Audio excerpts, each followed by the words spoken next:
Hello and welcome, everybody, to episode 3 of the 2021 Racing with Rob and Roller season. I'm Josh Roller here in Charlotte, where it's been a little rainy still over the past week. Rob Peters is joining me as always, still under a little bit of snow, but less of it currently in Indianapolis. It's had a couple warm days up there. And, thankfully most of it's melted. Yes. I actually had a hard time getting out of my car, out of its parking spot on Friday. I had to do a very interesting thing where I would throw it into drive and then immediately into reverse, and that's how I was able to get it out. I had to kind of do a friction force thing. It was easier than just shoveling myself out. I was about to say, do you have a shovel at your apartment? Does anybody have a shovel in their apartment? What do I need a shovel? I don't know. It's Indiana. I would be the guy who would be living in an apartment in Indiana and have a shovel in my closet just for this circumstance right there, just in case. So also with that, with a lot of us in the United States are experiencing some crazy and harsh weather conditions. We hope everyone's all right. We hope you're staying warm and safe, and maybe this brings you a little bit of joy in this time as well. As mentioned, today is the third episode of 2021, and it's quite convenient and unplanned. This past Thursday, prior to the races, marked the 20th anniversary of the day we lost Dale Earnhardt. In today's featured paint scheme, we'll honor him. Other topics Rob and I will hit on today's show. We'll break down Daytona Road Course weekend, including an ugly end to stage 1 of the Xfinity race and a surprise winner, some guy who can't do a burnout. All right.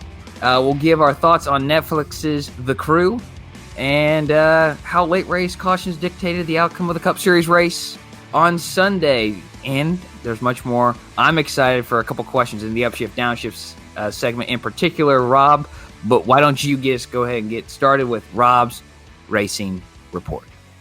Yeah, guys, it's Rob's Racing Report time. That means we talk about the news, discuss the news, and really just have fun with the news of the past week. So, jumping right into it, starting off, as always, mostly as always, with Formula One.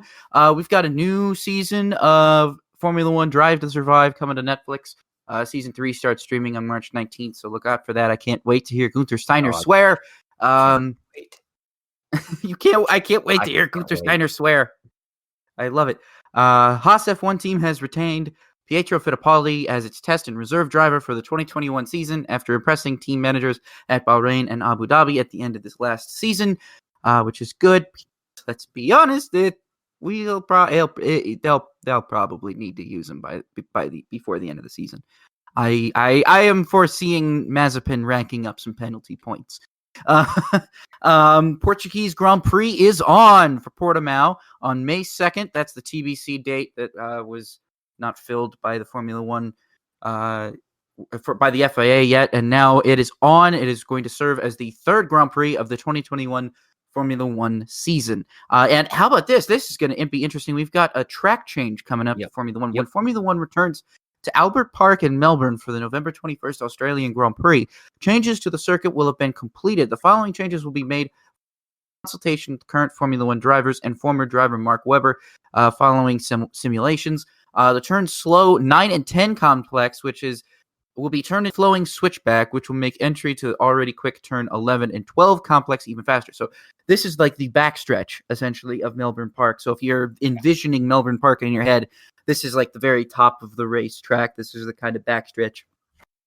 It's going to, instead of being a hard breaking point, hard right-hander and then left-hander, it's going to be a more smooth, probably you're more likely to let off the gas or even, who knows, probably take it full throttle, who knows, rather than having to get such a hard braking turn. And I think that'll probably be better because that turn was never a passing zone to begin with. It, if anything, just kind of slowed the cars down and really kind of broke up, I guess, some of the flow that the track had. So I think this will bring the flow of the track a little bit more, especially, and make that complex a lot faster, which will be a lot cooler, I think, to watch those cars slide through there, especially one last time, basically, with these high downforce cars. Yeah, maybe have a DRS zone there, too. That would be bold. That would be That would bold. be very bold.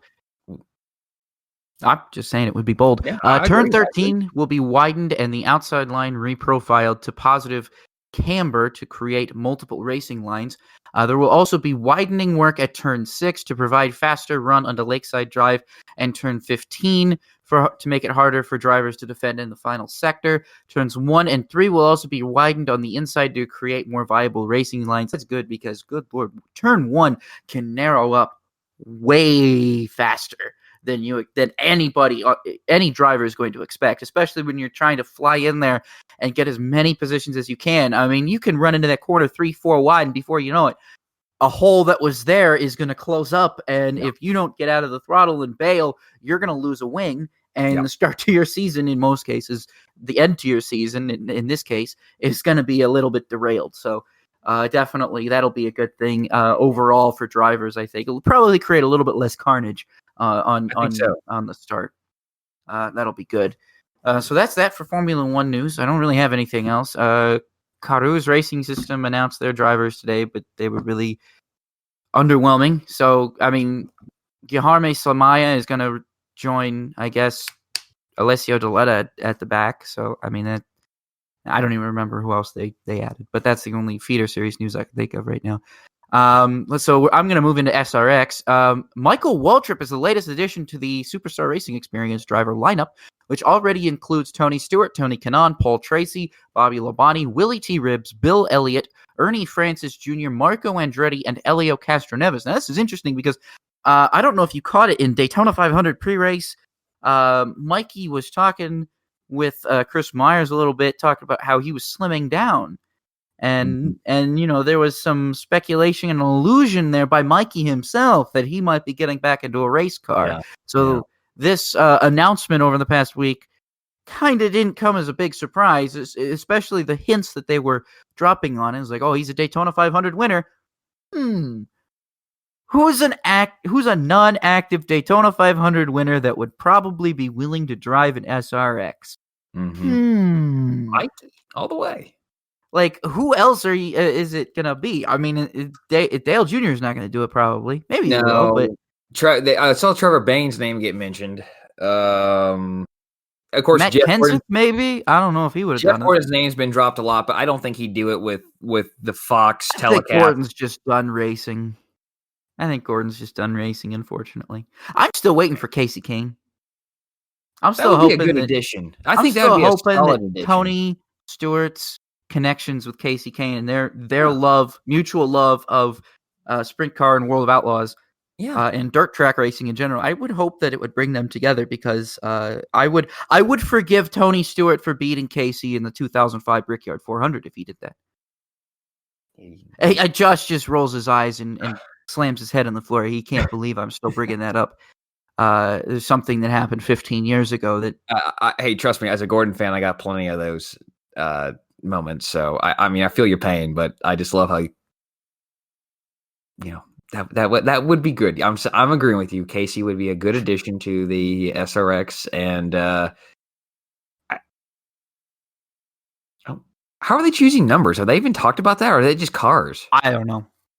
I have no idea how they're going to do it. I would love to I don't know. The Casey Kane Racing 4 out there. I love the 4. The numbers of Casey Kane Racing are just brilliant. If my mom hasn't taken down the posters in my old room yet, I have a poster up there of Casey Kane's Red Bull that I got out of a NASCAR Illustrated. NASCAR Illustrated had posters. Yeah. And every single edition they had posters. Had like 2. The ones, some issues there were 2, but I think most of the issues I had there was only 1. Okay. And I got most of my posters in my room came from those, and I hope she doesn't throw them away because I'd love to have them or do something with them again. I put them into a collage or something because those are cool little pieces of artwork. But I have a Casey Kane one. I have Kyle Busch one. I have a Joey Logano one. And this one may surprise everyone. But they did put and print a Kevin Conway one that I proudly displayed. So whenever anyone came into my room, they would see giant Extends logo right up there. That's not awkward well, for a high schooler to have on the wall. Well, I thought Kevin was a cool guy. I just thought he was slow. I loved Brock Beard calling him at the end of his starting lineups. He would say, "And rounding out the field in the Ford Tortoise, it's Kevin Conway." The Ford Tortoise. He called him the Ford Tortoise, and it was the greatest, truthfully the greatest nickname in the world. And then he stopped driving Fords, and I was like, well, now what do we call him? I still love the guy. I think he's a great guy. He is still, let's not forget, he is a Lamborghini Super Trofeo champion. I want everybody to remember that. He is a champion. You have reminded us about that before in a previous featured paint scheme. I'm sure, if I remember correctly, when you brought up Kevin Conway's paint scheme. Kevin Conway, my boy, he's a champion. Don't ever knock him. He's also got if you ignore his NASCAR career, he's a good driver. I promise. It's saved from Milka Duno. If you ignore her IndyCar career, she's a good driver. I'm just saying. If you ignore Milka's entire IndyCar career, she's not a bad driver objectively. But the problem is you throw that awful IndyCar seasons in there, and she looks bad. Kevin Conway's the same way. Everything before and after NASCAR has been good, but the NASCAR stint was just so bad it tainted his entire career. It's what happens. Yeah. Speaking of IndyCar, let's talk about IndyCar news here. Capstone Turbines will be the primary sponsor of James Hinchcliffe at the number 29 Honda for Andretti Autosport for 6 races in 2021. So that will join Genesis. That is the primary sponsor of that. And how about this? Did you ever think that IndyCar news would mention Dale Earnhardt Jr. outside of NBC's idea that he should cover the 500? We should send him to Indianapolis because why not? Maybe Dale Sr. thought about running Indy once in a dream. That's why that we put him there. I think that's their explanation for that. Dale Sr. thought about racing Indy once in a dream in 1984, and now because of that, Dale Jr. has to be on NBC's Indy 500 coverage. That's the only explanation I can come up with it because he makes no sense to be on the coverage. But outside of that, he is involved with IndyCar in a real way. So now here we go. He has a legitimate reason maybe to be on the coverage now. He has joined the ownership group behind the Music City Grand Prix in Nashville and will help promote the event, per Adam Stern. What do you think about that, Josh? I don't know why I'm asking you. I like it. I really do. I think Junior likes racing in Nashville, particularly at the fairgrounds. Really at the fairgrounds. I won't go into too much more detail of that. If you know NASCAR, you know he isn't a huge fan of the super speedway. But I think it's a great idea, and he's wanting to diversify. He's retired. He's got his earnings, and he wants to spend money on it. I like it's a great idea, and I like him being in part of the Indy 500 broadcast myself. It's a good crossover. I mean, NBC does it to draw NASCAR fans in. Let's be honest. They want you to get that numbers up to go there to watch. That's the reason. But I thought he did a good job. Now Rob is thinking, Josh, shut up, dude. I mean, I'm not saying shut up. It's just like it makes. Okay, do you remember the first? We think differently now, but do you remember the first few races of ESPN where they had Brad Doherty there and it just seemed awkward? It was like, why is he here? I mean, he got better as time went on, and especially after when he started to get more into it. But the first time he was there, it was like the first 3 races of ESPN's coverage. It was like, why is he here? I mean, it got a while. It got better as it went on. But I was like, why is a professional basketball player who likes racing now qualified to be an analyst of racing? If should Denny Hamlin go join Kevin Harlan on the NBA on TNT after he's done racing? Oh gosh, yeah, absolutely, definitely. Oh my God, no. I'm kidding. I'm just trying. I'm poking the bear here, folks. I'm poking the bear. I know you are. But I understand your point, Rob. I do. Brad Doherty, again, I'm not saying anything bad about him. He, in hindsight, in retrospect, and even now, he has turned into a fantastic analyst. But those first few races were very awkward. And they were very out of place. And that is all I'm saying. He is now and because he does own that race team, he knows more about the ins and outs of it. And he's clearly always been a race fan. I'm not saying anything bad about Brad Doherty.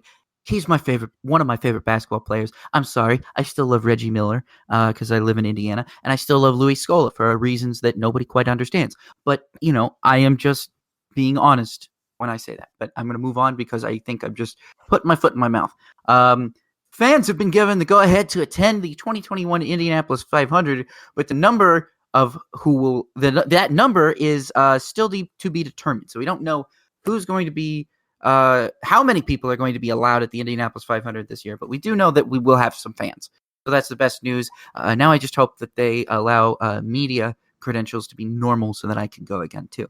And then, hey, how about this? This isn't exactly IndyCar related, but Tony Kanaan is going to be racing Brazilian stock cars in his home country of Brazil. It's going to be his first time really racing down in Brazil since he really left to go run Indy cars in the first place. And since IndyCar has been back to Brazil. So that's going to be great for him. He's got full sponsorship down there. I think he announced it on his Facebook or Twitter today. So good for him. Good for Kanaan. And remember, he is still racing the ovals for Chip Ganassi's number 48, sharing that ride with Jimmy Johnson. So he's still going to be there. He's going to be at the 500 this year. He's going to be in SRX. So you're still going to see Tony Kanaan. And until we can figure out a legal way to watch the Brazilian stock cars, hopefully in English, not in Portuguese. I guess that's the only ways we're going to be able to watch Tony this year. But hey, just happy we get to see him at all. Right. Moving on to NASCAR news here. Las Vegas Motor Speedway has been given permission to host fans for all 3 days of action on March 5th through 7th. That's this race coming up here in this next 2 weeks. 2 weeks. No exact number was given for how many fans will be permitted at the track. Las Vegas only stated that the number of tickets are limited. So I'm going to assume as soon as those tickets sell out, that's going to be the number that we end up knowing. So they're going to sell however many tickets that they sell. Connor Daly's returning to the NASCAR Camping World Truck Series, not only for a second race in the Truck Series, but a second race at Las Vegas Motor Speedway. He will return to the number 44 Nice Motorsports Chevrolet. That's pretty cool. Yeah. And then speaking of that exact truck, that will also have Jet Nolan behind the wheel in 6 events in the Truck Series in 2021, which began this past week at the Daytona Road Course. Wow, I didn't even realize he was in that race. The remaining 5 races on the truck schedule for the 17-year-old from Florida, I don't know who this guy is, are Richmond, Circuit of the Americas, Bristol, Martinsville, and the finale at Phoenix. Josh, do you know who this guy is? I've never heard of this guy. I admit I don't. I had not heard about him until I saw the press release. So, and I think he ended up in the grass at one point during the truck race, unfortunately. I didn't even know he was in the truck race. I didn't know. Sam Hunt Racing in the Xfinity Series has added John Hunter Nemechek for an undetermined number of races in the number 26 Toyota. So that car is just going to be the all-star car for real, except for this past week when I'm not sure who was in it. Chris Wright. Chris Wright. Yes, the meteorologist from Indianapolis. Wrong Chris Wright. Folks. He's joking, folks. Wrong Chris Wright. I think there's a lot of differences between that Chris Wright and our Chris Wright, not just the obvious one. Roush Fenway Racing has become the first NASCAR team to be carbon neutral. Per an RFR release throughout the 2021 NASCAR season, Castrol will power the Roush Fenway team by supporting Roush Fenway's carbon reduction and offset programs across their operations, both on and off the track. Roush Fenway President Steve Newmark said, as an organization, Roush Fenway has always been environmentally conscious. Our hope with this program is to demonstrate that every business, small or large, and regardless of industry, can contribute to address global climate challenges. We hope to set an example and highlight the small steps by many can make a real difference. I think I read that right. You did. Roush Fenway Racing achieved carbon neutrality for the entire organization, including operations, 2 race teams and race cars for the period between January 1st, 2020 and December 31st, 2020. According to PAS 2060 standard as verified by an independent third party, ERMCVS. I think that was a bunch of just legal jargon I didn't understand. But I hope you guys understood it, or somebody out there understood it. But your host had no idea what he was reading. And then this final piece of news here before I move on to our featured paint scheme. NASCAR has suspended Chip Ganassi for 1 race after breaking COVID protocols and fined him $30,000. This was we should clarify. It's the individual Chip Ganassi, not the race team. The race team is still allowed to continue operations at normal. It's just that Chip Ganassi is not allowed to come to the track because he broke COVID-19 protocols, which I get, and definitely NASCAR I know is not playing around with this because they just fined Chip Ganassi $30,000, the guy who could probably give you whiplash. Okay, all right, okay, Josh. Let's go ahead and jump right into the featured paint scheme because I think that's everything we have for the news today. Yep. So let's go ahead and jump right into the featured paint scheme. And Josh, why don't you tell us all about what it is, even though they already know because you mentioned it. I did kind of spoil it earlier. So Rob and I thought we'd do favorite Dale Earnhardt paint scheme part 2 because we did this actually last April around his birthday. And Rob, I'll share what you chose and I'll share what I chose too. So Rob last year chose the Peter Max Rainbow scheme he drove in the 2000 All-Star race. And then I chose the Bash Pro Shop scheme he drove a few years prior to that, also in the All-Star race. Both two very good looking cars. We'll always see die-casts on them for sale on the We Care Telethon in Kokomo and Howard County, Indiana up there. So those were our previous picks. And Rob, why don't you chose the one that you went with this time around? All right, so this one might seem kind of obscure, not really obscure, but kind of like, why would you pick this in a way? But I really like the scheme, and I really always have. And so back in 1999, Dale Earnhardt's black number 3 got a new paint job, not a drastic one, but one simply where they put a sign on the hood, a sign for GM Goodwrench service. And this sign appeared to be illuminated, and the black hood made it look as if it was lit up at night. And I don't know why this appealed to me as much as it did, but I do have the die cast of this car, and it's one of my favorites. So basically what you're looking at is a standard Dale Earnhardt car, except you have this sign that's kind of crooked, I guess, at kind of an angle a little bit. And then you have that, and then the sign is white, obviously, and it says GM Goodwrench Service Plus, like I would say on Earnhardt's hood in the first place. But I like this one because it really does look like it's a sign lit up in the night sky. And I think that's just so cool. That's like not something that people would think to put on the hood of a race car, like almost make it as if it's like an art project, you know? You're not just advertising for GM Goodwrench service. You're actually like making art out of the sign in a way. And I really appreciate that. I really like how, because, you know, we do these featured paint schemes all the time. I mean, these could be very well considered like art. I mean, this is an art discussion in some cases, I would argue. And so I look at this like a genuine work of art, a race car, a work of art. And so I'm a big fan of that. And I've always liked that. And this car is very infamous, I should say, because it's the same one that Earnhardt famously spun Terry Labonte out at Bristol in '99 at the night race. So it's an infamous car or famous car, what have you. But outside of that, I like that car anyway. So I'm just always happy whenever I get to talk about it. Yeah, that's a good one. I actually have a Jeff Gordon Bull. Really? I don't remember where I got it from, but it has Jeff Gordon's rainbow car and then that car of Earnhardt on the Bull, like a picture insert. And I'm like, I think I have it. I know I have it. It's I think it's packed away now, but yeah, that's a good looking car. I remember when I first got it, I'm like, that's an interesting looking Dale Earnhardt car, because the only one I'd seen is like the Wrangler car or the black number 3 we all know and love.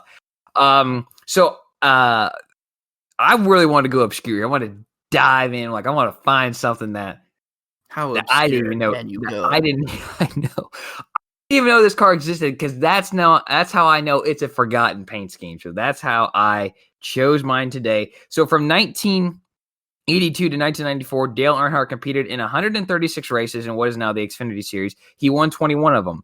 But one of those races that he didn't win, he drove the number 3, shocker, but it was sponsored by Lowe's Foods. All right. Okay. And it was green. It was green. It was a number 3 Lowe's Foods Pontiac. He qualified 27th and finished 4th. It was at Daytona. In 3rd place was Rob Moroso. Second place finisher was Rusty Wallace, and the winner was Darrell Waltrip. All right, so those are the only 3 guys who beat him that day. Pretty good mark for Rob on that one. He had to feel high and mighty about that when he just beat Dale at Daytona. The car was green around the front and the sides and the rear. The bottom was kind of had the white lining along the bottom, and then the top, including the hood and the deck lid, were white. Earnhardt owned the car himself. The car, however, was not the number 3 style that we all know. It was kind of like I thought of it as like a high school jersey number. That's kind of the best I could describe it. So yeah, I just thought like, I gotta go with this. By the way, I can't remember now which race. I should have written down. He did drive like the same sponsored car. Only it was number 87 as well. That race, it was an Xfinity Series race. I did want to note this as well, that subsequent diecast produced that I saw on the internet. Now, I don't know if these are fan made or actually diecast produced. I have a feeling they're fan made, but they're all Chevys. There's not like a Pontiac one. It was a Pontiac that day, not a Monte Carlo that he drove. So just a note out there for everyone. And Rob, I realized I sent you a text just now or a few moments ago. You saw it and like look at your face and like, oh crap, I forgot you Skype off your phone. I wanted to honor and mention because I saw this today and was reminded about this story. I can't remember where I first heard this, but for those of you who don't know, it almost was Dale Earnhardt, the man in blue, because GM wanted to have a blue car, but it was kind of they were convinced to go with the black car because it would pop more on the racetrack.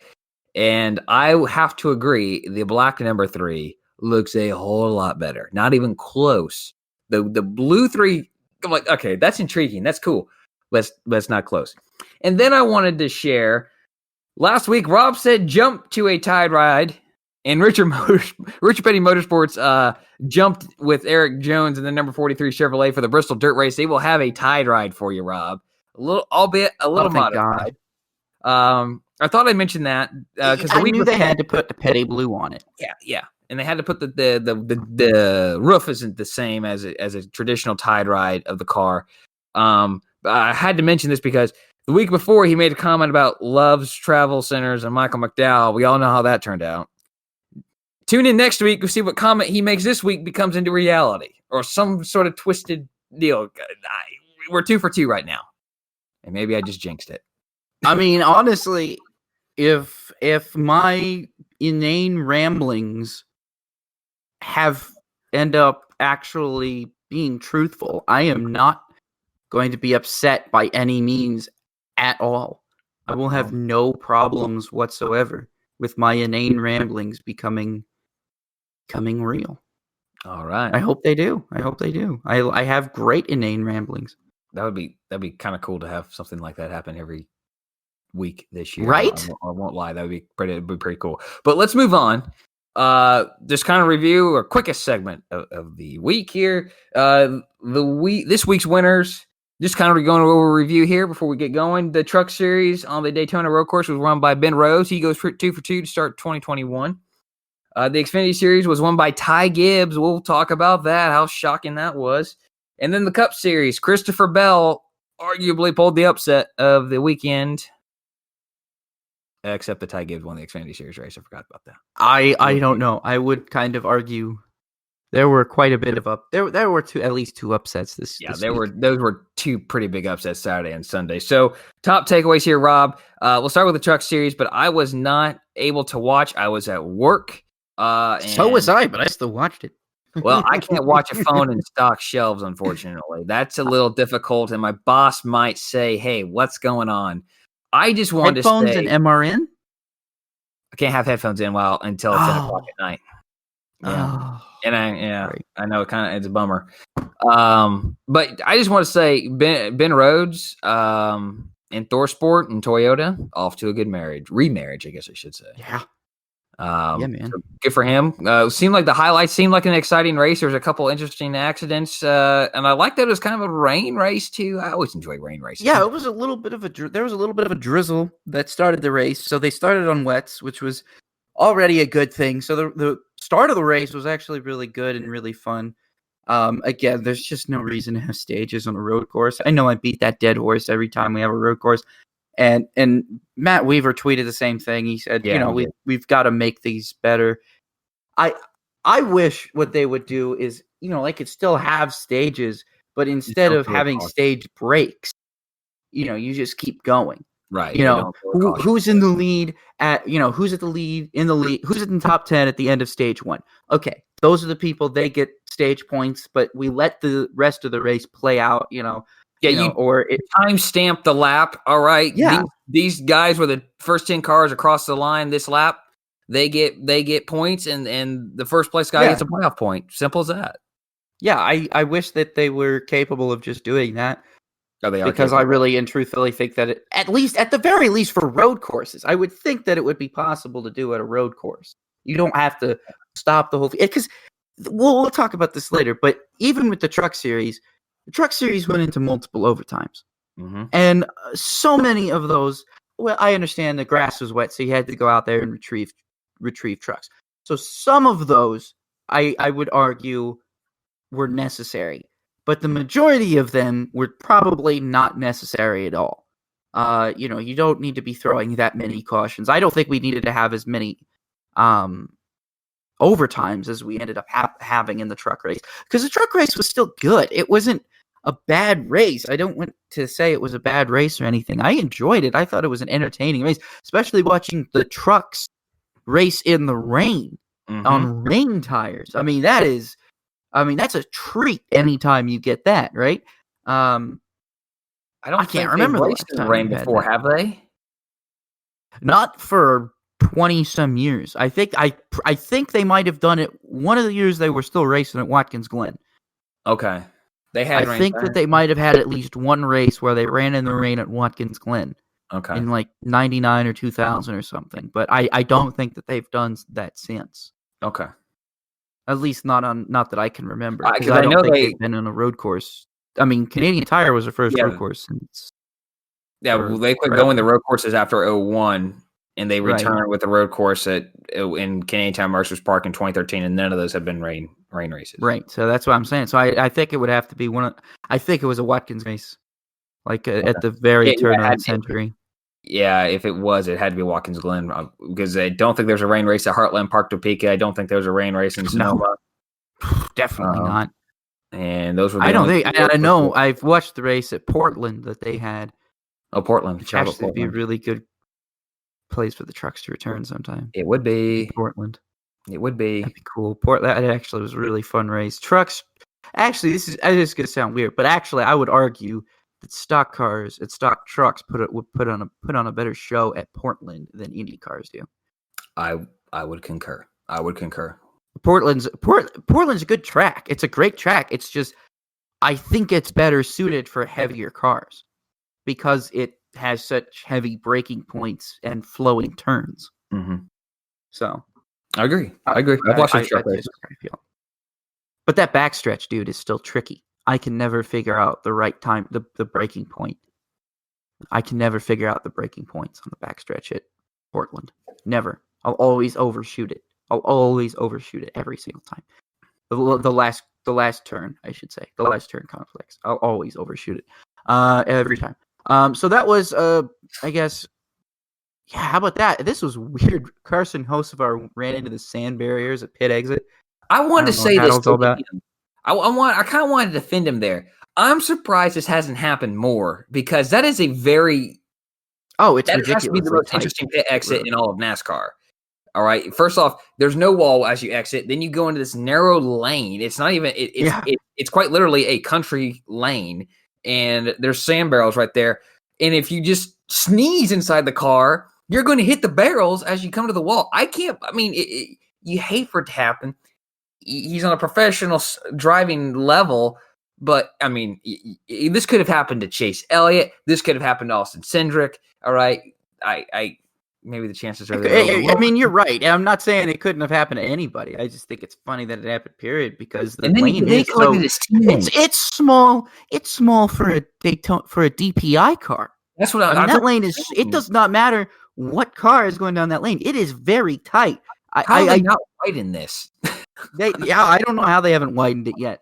It just seems treacherous no matter what you're driving. I agree. I'm surprised more like it's amazing to me, like a driver who comes in and is on his like second stint or whatever doesn't like and is more or less kind of lost focus at this point, has not just plowed into it. Yeah.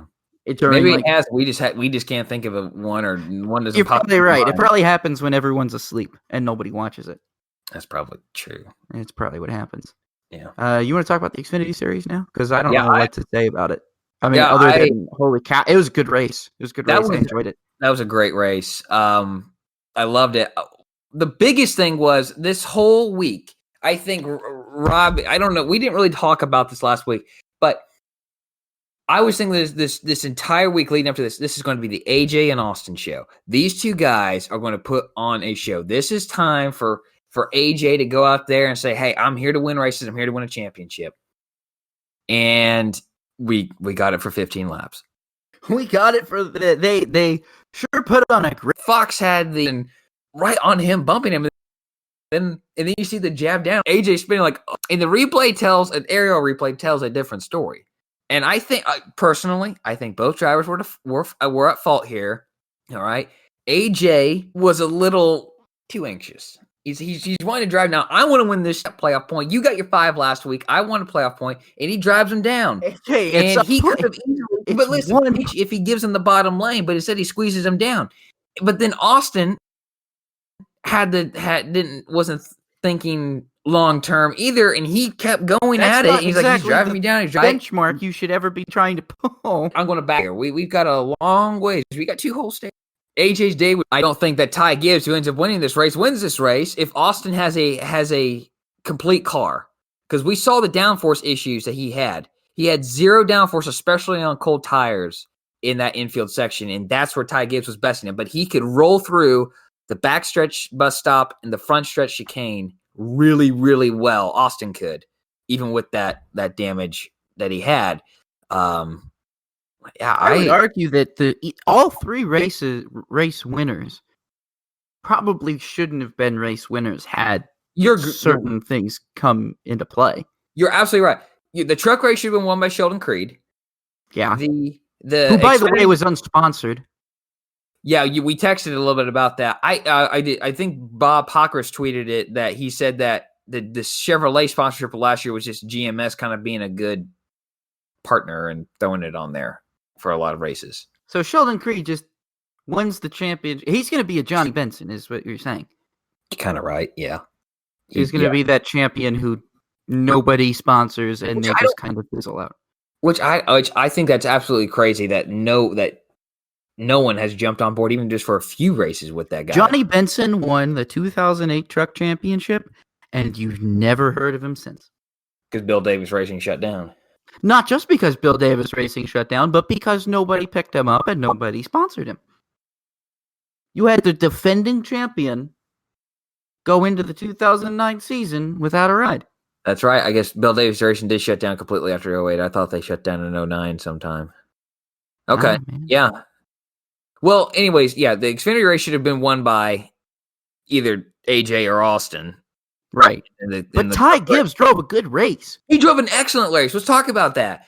He drove a fantastic race. If you would have told me on Saturday morning, hey, by the way, Ty Gibbs is going to win this race. If my future self, I don't trust my future self, come back tell me, Ty Gibbs is going to win this race, you need to put money down on it. I'm like, bullcrap. I've watched enough Ty Gibbs to know that I would believe my future self. I would not have believed my future self. Now, if this had been on an oval, maybe, but on a road course, I would not have believed myself. But when he had a heck of a car, I think he learned a little bit driving behind a few well-experienced drivers, particularly Cindric there at the end. He learned a trick or two, and put it to good use. And also, I think sometimes the lack of experience and lack of wisdom as in youth can be good, because he drove it into places. He plowed through grass. He did the maintenance job, the operations of Daytona International Speedway's job. I mean, he had at one point on that last restart, he literally had dirt over his windshield and couldn't see for just a brief second. But that brief second could have turned into disaster. Kid's been a wheelman, and we've seen it. I think the thing about Ty Gibbs is we've proven now it's been one race in the Xfinity series. And of course, I think this is we noticed this about Harrison Burton about around the same time, like about 1 or 2 races in, where it's like, oh, okay, clearly something was just wrong in the truck series, or you had the wrong people around you or something. You're actually a good driver. Made a truck start. And I'm not talking about. I'm comparing him to Harrison. Okay, you're just someone who people. Okay, so people talk down on Ty because he's like, oh, you're the drive. You have the only competitive car in the field, basically, and that's why you're winning. Okay, no, we're now seeing that's not true. You're just really good. If you had the same competition around you in ARCA that you do in Xfinity, you still would have won. It just would have been probably more convincing to people. You know what I mean? Yeah. And that's why, I mean, even the way Ty drove in the closing laps there, I was like, yeah, this kid, it doesn't surprise me. I understand that it's on a road course, but most, if not all drivers now kind of have to learn road courses before they get to NASCAR.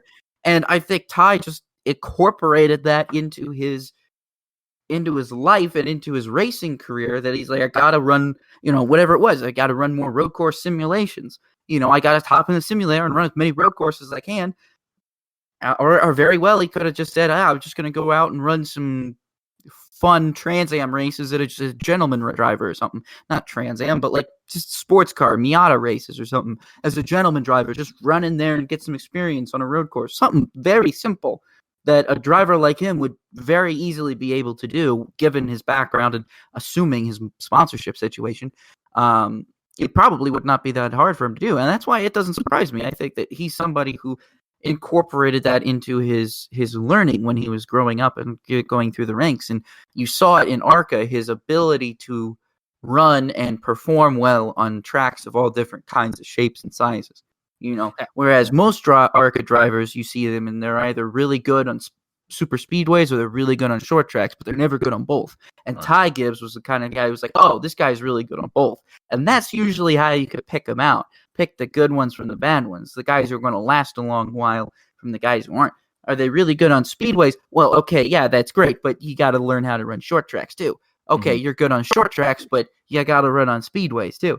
If they're not able to do either, then they're not going to make it. Ty was able to do both and then some. I think he even did well in dirt as well. So it wouldn't even surprise me at this point that it didn't surprise me that Ty Gibbs won the race. What did surprise me was, like we said earlier, was the Cindric and Allmendinger move, which I still think was stupid. I don't understand what either of them were doing. I understand your point of what you were trying to get at and what you said kind of and your explanation of what happened. But I just think, putting my driver's hat on, if I'm in that position, what is the purpose of tearing up both of our cars? That was my for point. A stage point. That's my point. Like, what? Why couldn't you? Why couldn't have AJ have yielded the lane, and why couldn't have Austin realize this guy's not giving me the lane? I need to yield. I need to back off and just take second. Yeah, I mean, your point was you were explaining it. And I understood the explanation behind it and everything, and I just felt like that's a dumb explanation. I mean, I think in not your explanation, but I was thinking if the drivers are accepting that as what happened, I think that's a dumb way for them to explain it, because quite simply, both of you drove with your heads up your butts as soon as you got out of that chicane. I mean, Austin had a great entry, but from that, I couldn't believe it. It just seemed just wasteful. It was wasteful. It was a complete waste of sheet metal. It ruined both of their races. It also ruined Riley Herbst's race. Let's not forget about poor Riley here. Okay, Riley Herbst could wreck. I wouldn't care. Well, but it's the point I'm trying to make here is that Riley pulled the evasive action. And they pointed out on the broadcast, who was up in the broadcast booth? It was Drew Blickenster and Joe. It was Drew Blickenster for making his commentary debut, which, by the way, Joey Logano. Very good job. I thought he did a very good job up there. I like Larry Mack better still, but I always will. But I know you always will. But I thought he did a solid job. But they point out we need to have turf. We need to have turf. No, get rid of the valence. Bring back the valence. Get rid of the splitter. That fixes that issue. Now with the much rain they had, it could be a little. They're always dodging the primary issue. They're That's always my favorite. dodging They're always the primary dodging issue. it.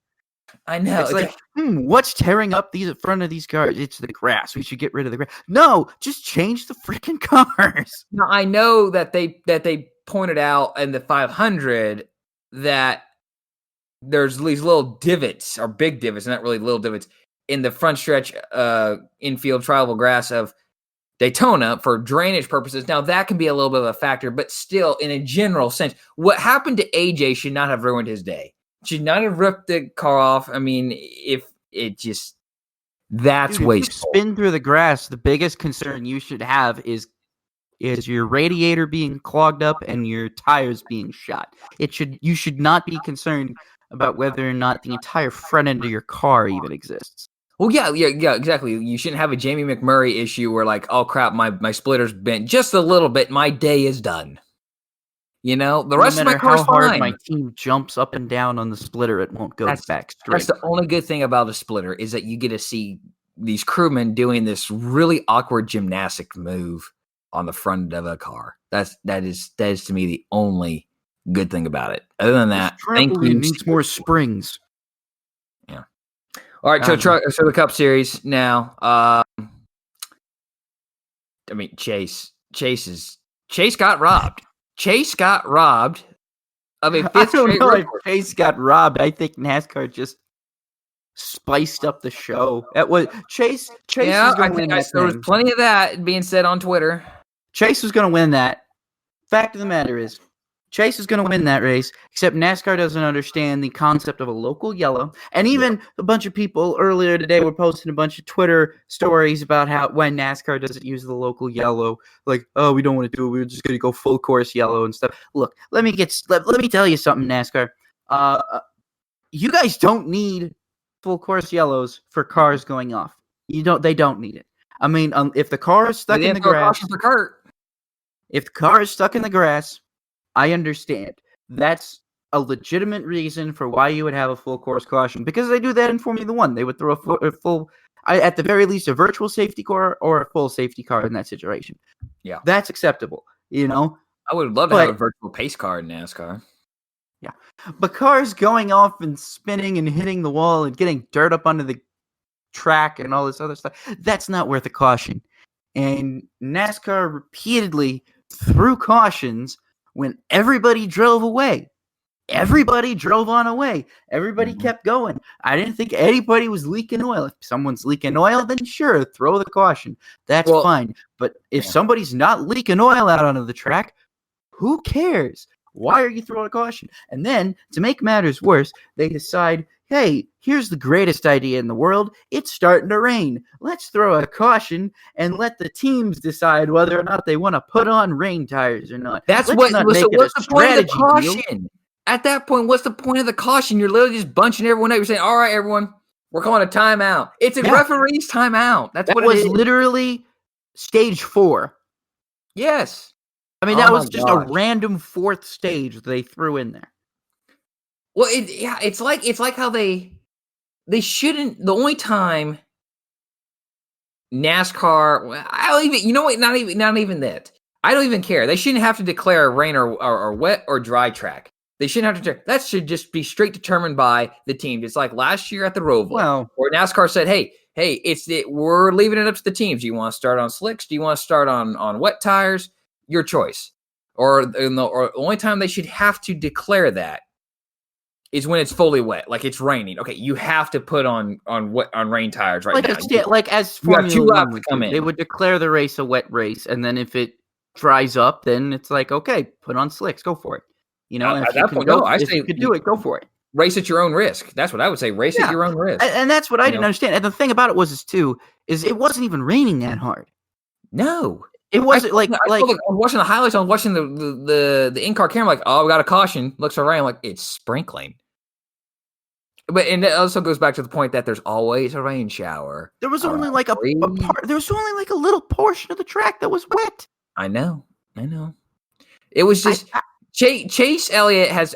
My friends and I'll admit it. I'm a Chase Elliott guy. He inherited Gordon's car, so he's kind of I like Chase, but it's fine to like Chase, bro. Yeah. Nobody cares unless you want your medal or something. I don't know. I'm just prefacing here, but I want my Casey Kane lover medal.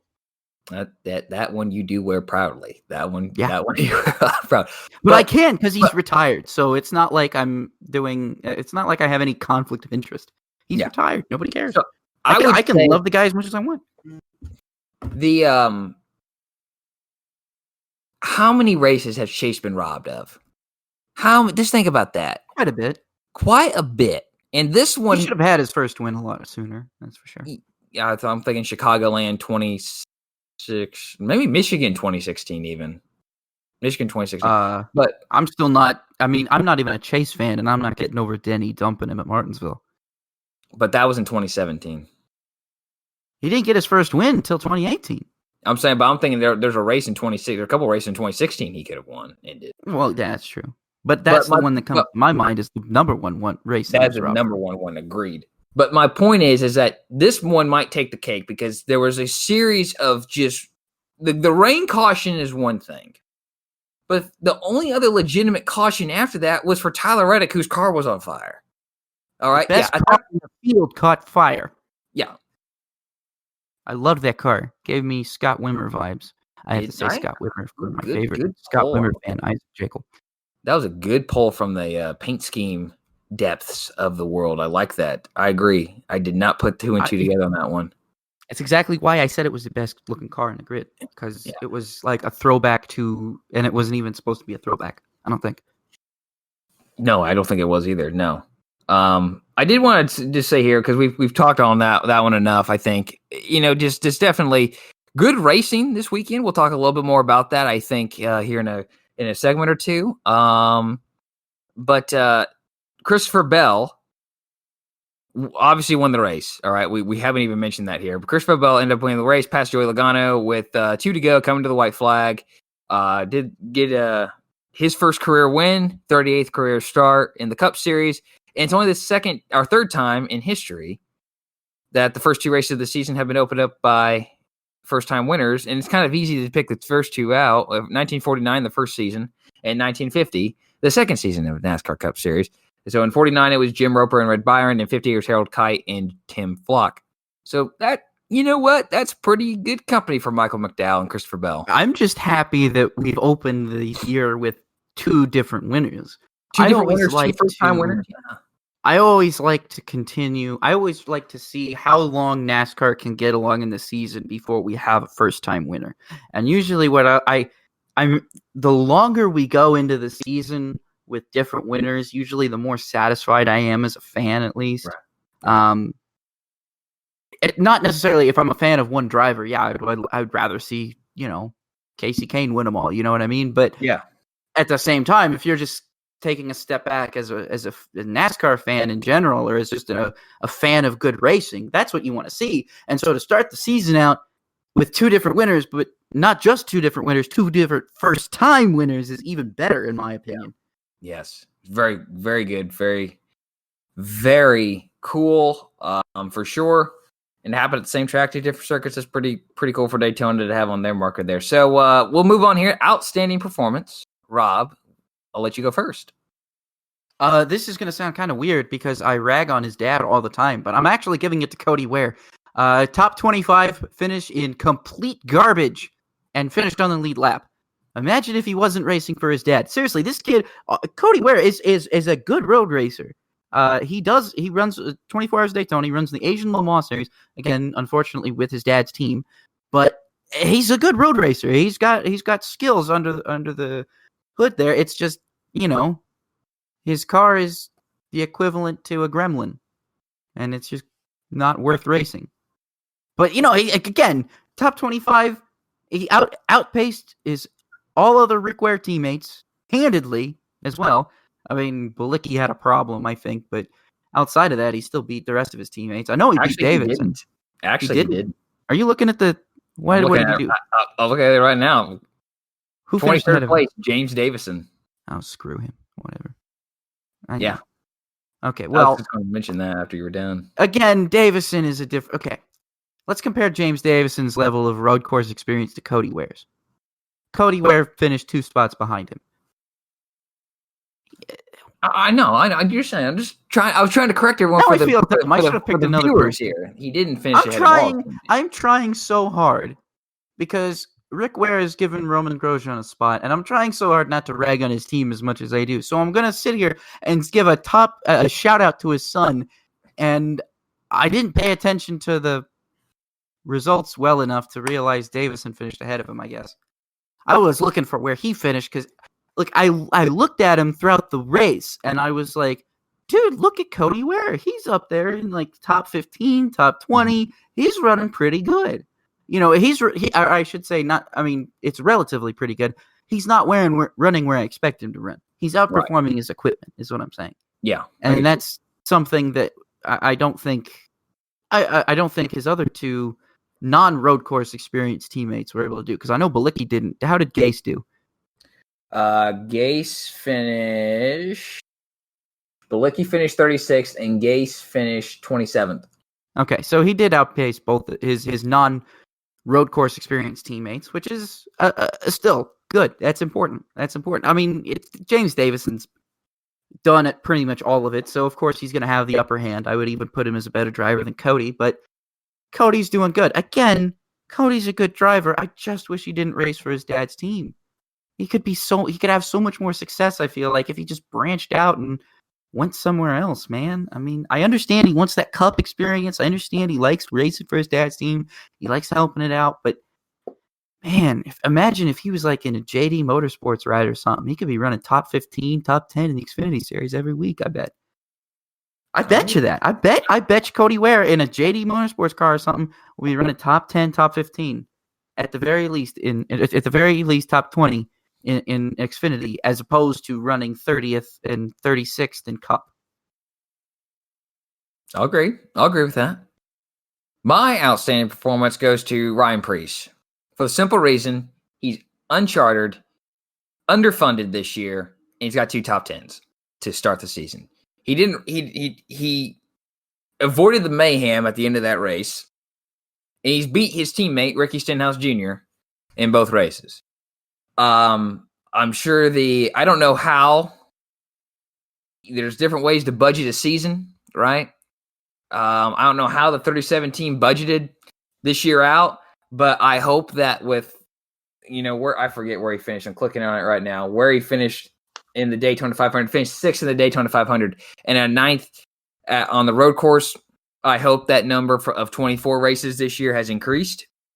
Maybe 1 or 2. Because I think Ryan Preece has had a really crappy 2020. Especially there was a stretch there in the summer where he could not stay off the wall. And it wasn't ever really his fault. He just had some really crappy luck, especially that Kansas wreck. Oh, my gosh, I won't forget that one. But, yeah, Ryan Preece, shout to him, uncharted, underfunded for the complete season. So hopefully, he can keep this little run going. And even if it's top 15s, just keep showing, hey, I'm still here. I know how to drive. I can keep my car clean. I can finish races. So that's my outstanding performance there. And I do want to give an honorable mention because I saw this tweet after I picked this. Rob, did you see this tweet from Daniel Suarez? I might have. Refresh my memory on which one it was. Oh, was it the one? Yes. Yeah. Yes, I do know what you're talking about now. Yes, okay. I had to remember. With about 25 laps to go, poor Daniel Suarez got sick inside his helmet. That's politically correct for he threw up. He did what Mark Webber did one time. Yeah. Mark Webber had food poisoning at a race, I think at Nürburgring maybe, and it was downpour too. It was raining. And so he threw up in his helmet after having food poisoning the day before.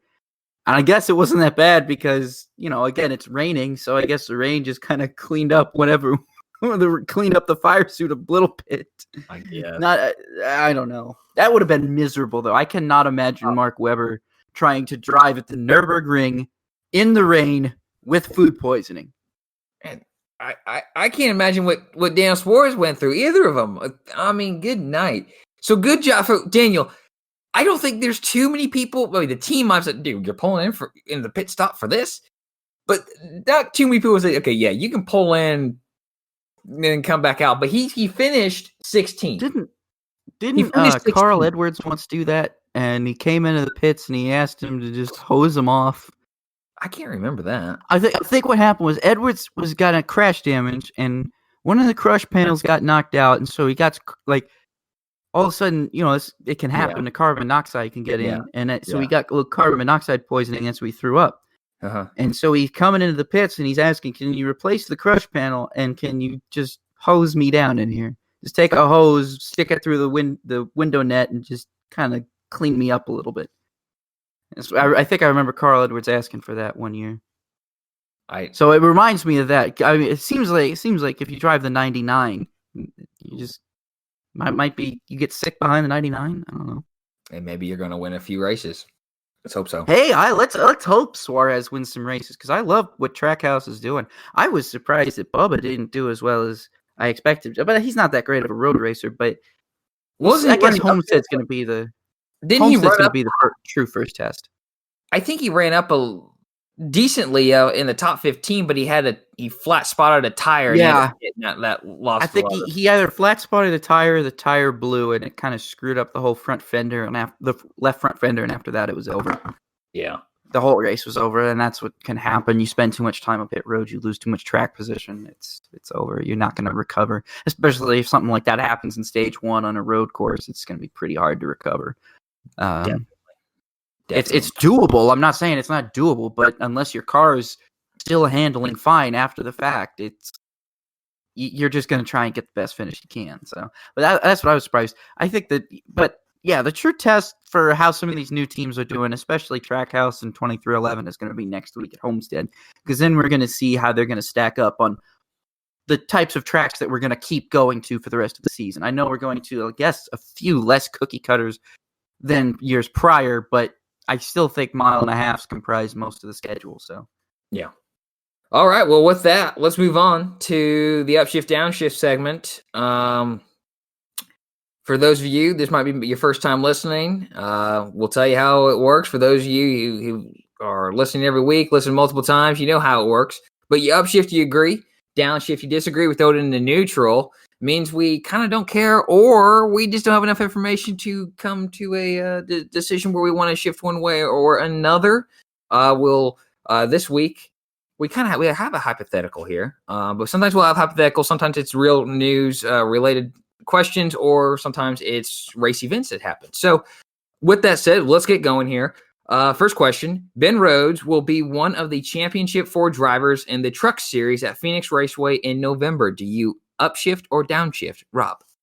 I'm going to upshift because, especially if it keeps scoring playoff points, it keeps getting stage wins, this kind of happens. That's going to definitely help his stock going into November. And I think that he's already got 2 wins. He's got back-to-back wins to start off the season. So that, again, puts him at an already a bigger advantage. So even after the points reset, I would think that if he keeps producing at this level, even if he doesn't keep winning, as long as he keeps winning stages and gaining playoff points, I think that it's going to be really hard to not have him in your Championship 4 come November. I can't find anything wrong with what you said, but I'm going to downshift. I know. I took a hard right turn there. I can't pull the trigger on him being in the Championship 4. Not saying he can't do it.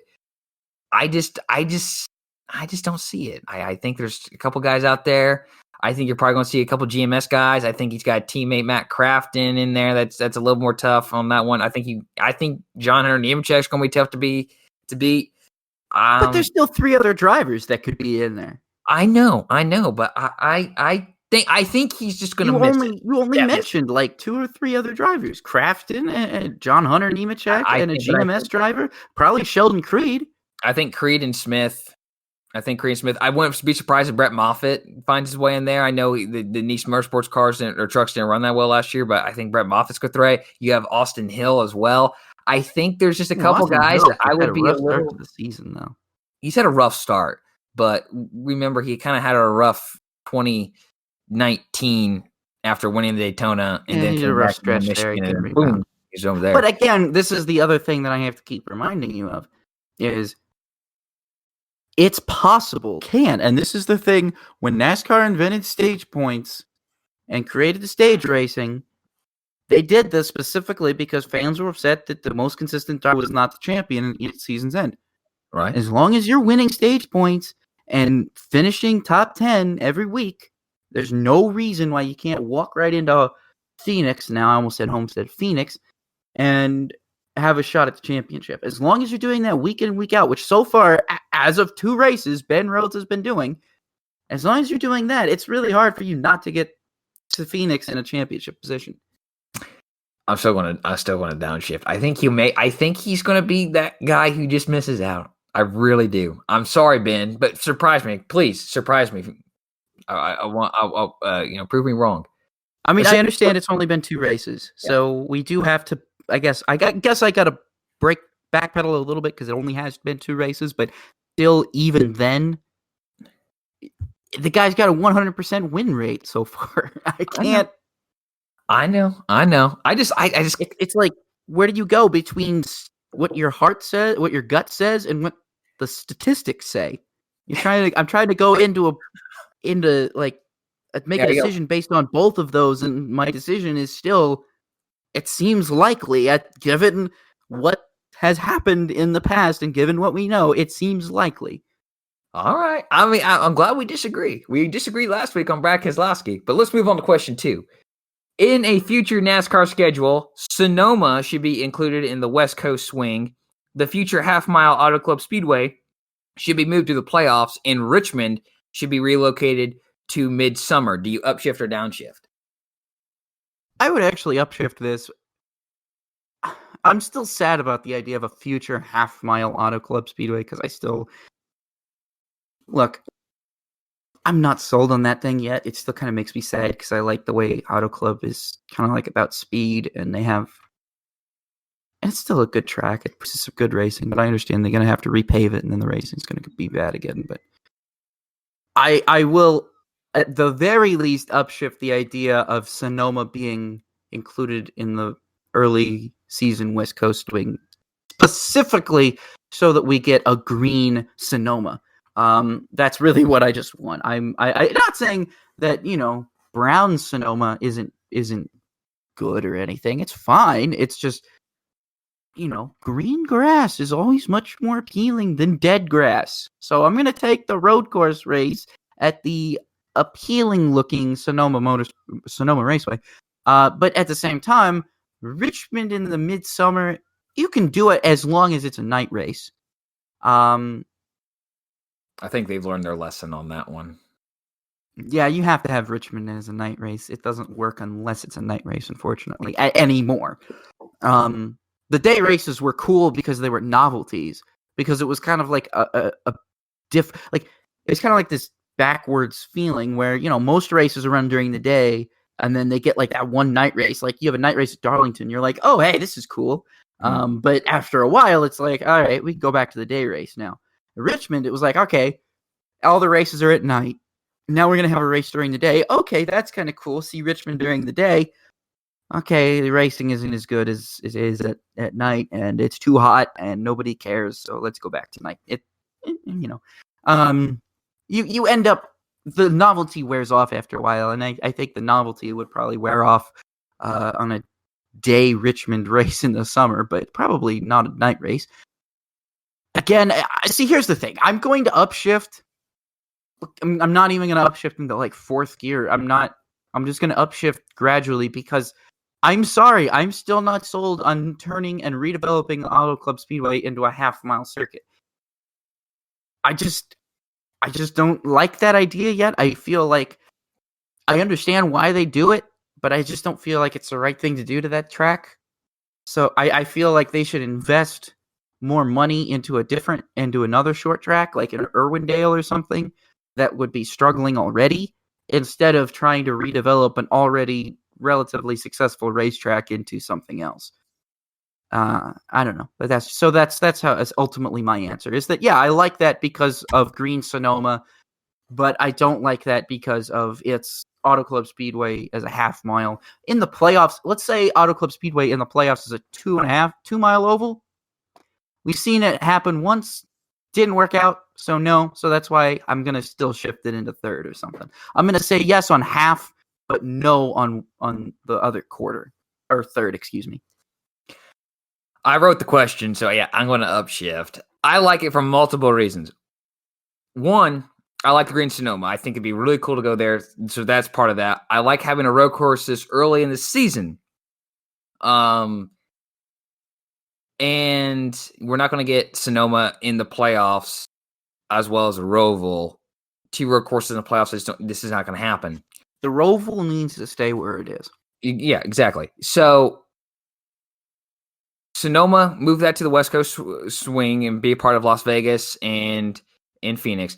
Move Auto Club to the playoffs because I think it's important to get California in early. And then also it needs to be a part of the playoffs, especially if it's going to be in a short track where NASCAR can put on, arguably its best racing. I think that the idea that they have, to have Martinsville length straightaways and Bristol banked corners is fantastic. I really like this idea. And then the biggest problem that NASCAR has had on its schedule for decades is that there is not a short track in the summer at all.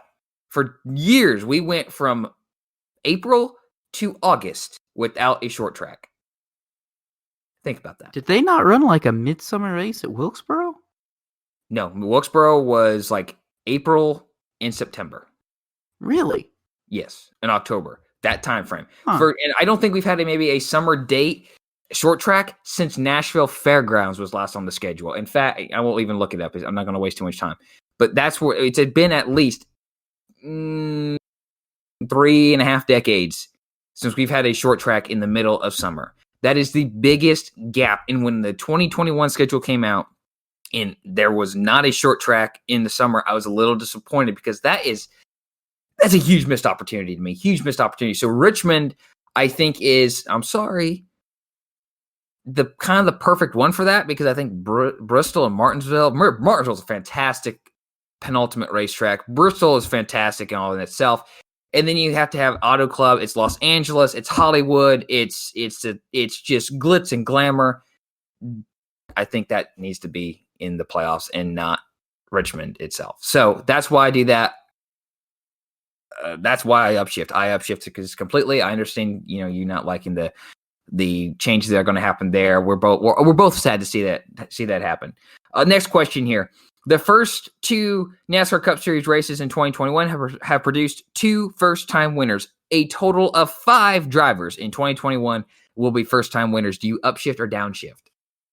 I'm actually going to upshift this because I think it's entirely possible that we can get 3 more first-time winners. It's a long season, obviously. There's plenty of opportunities. There's plenty of unknowns going into this next this season in general. There's a lot of new tracks. There's a lot of new ways that NASCAR is going to be doing things. I think it's entirely possible. I'm not going to rule it out. I really do think that we could get at least 3 more first-time drivers. I will upshift it. I didn't think Michael McDowell or Christopher Bell was going to win this early, but it's happened. So, again, going off statistics, I'm not saying someone new is going to win next week at Homestead. They might, but I doubt it. But I do think that at the very least, we could probably get some first-time winners on some of the road courses at the very least. This one's a tough one because I think it's either going to be 4 or 5. At the end of the season, I really do think it's going to be 4 or 5. I think Tyler Reddick and Bubba will win races this year. I think Bubba's due for one. Bubba's due for one, especially, again, next week is going to be, I should say this weekend, at Homestead is going to be the first true test for 2311 to see where their pace is with the other cars. Because, okay, great, you could build a good super speedway car.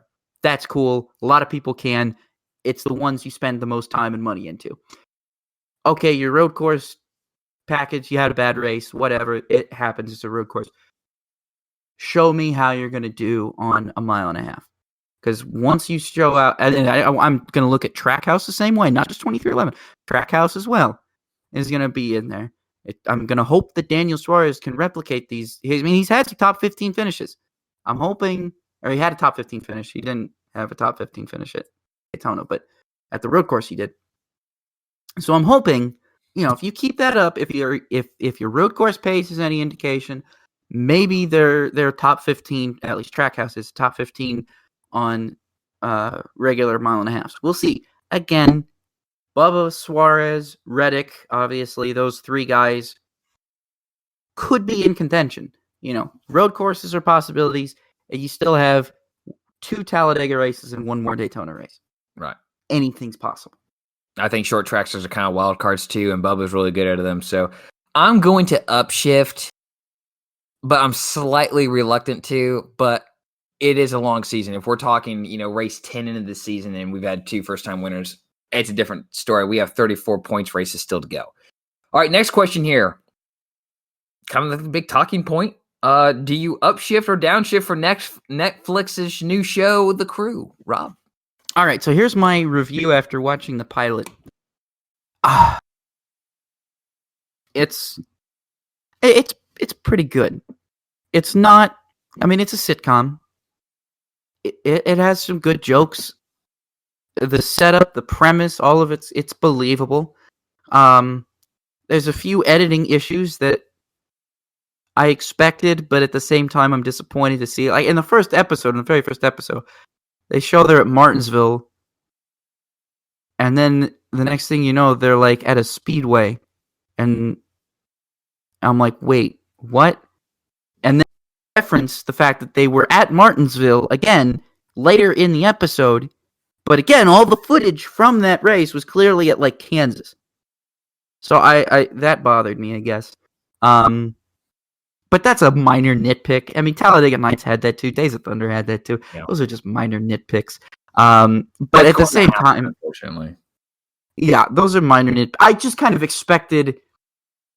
I maybe expected something like that to be a little bit more closely vetted, I guess is the word.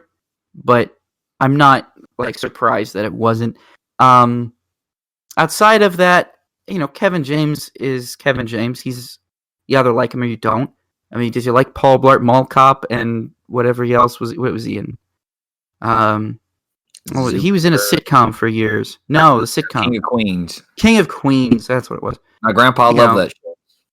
My grandpa. If you like Kevin James, then yeah, the show's pretty good. I don't know any of the other actors. I genuinely don't know any of the characters. The driver character. Wikipedia pages. Yeah, no kidding, right? The driver character is pretty funny. I think it's kind of funny to have a dumb as dirt driver, I guess.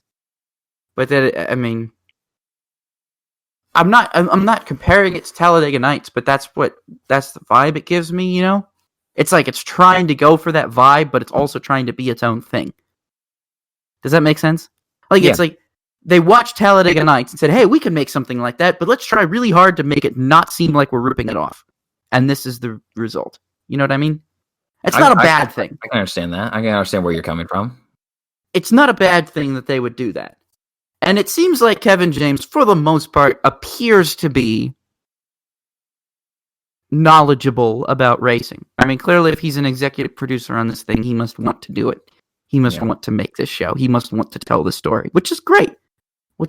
I'm happy that he wants to tell the story, and NASCAR was on board in helping him tell the story. That's great. I've only seen one episode. First episodes usually aren't that great. I'm going to have to watch a little bit more. But from my first impression, I would probably upshift it and say, yeah, this is something that it's going to introduce new fans to NASCAR and get them interested in it, I would hope, in, I guess, a more subtle way than Talladega Nights did. Talladega Nights was kind of like in your face. This is a parody, like NASCAR fans, at least smart NASCAR fans, you should have known going in that this was going to be a parody and you're going to end up laughing at yourself. Like if you did not laugh at yourself when you watched Talladega Nights, you were not watching it properly. Correct. This is another situation where you're not necessarily laughing at yourself. You're kind of laughing at the situations that could arise in a NASCAR team if all of these factors were happening. Right. So, some of the characters are funny. The premise, the setup, it has potential. Again, I've only seen one episode, so I'm not the best person to talk about, but initially, yeah, I'm going to upshift it and say that I think people who like that kind of comedy, who like sitcoms, and who like NASCAR are going to very much enjoy it. I'm an animated guy. I love animation. I don't watch a lot of sitcoms. I'm sorry. I watched the last sitcom I watched, The Neighbors. ABC canceled it on a cliffhanger, and I've never forgiven them. And so I just kind of have fallen out of love with the idea of getting attached to a sitcom because I don't want that to happen again. Yeah. You know, I got attached to The Neighbors. I watched it every night, and then they started moving it around, and it got harder for me to watch it. And then I saw the final episode of season 2, and that was it, and it was a cliffhanger. And I'm not over it. I think it's on DVD. I don't know. If someone wants to send me The Neighbors on DVD, I'd love you forever, because they took it off Hulu. I think it's still on ABC. But again, if that's your speed, that's great. But for me personally, my favorite NASCAR TV show is going to stay NASCAR Racers, but that's just because I'm an animation guy. I like animated programming. I don't really watch sitcoms as much as other people do. I watch animation.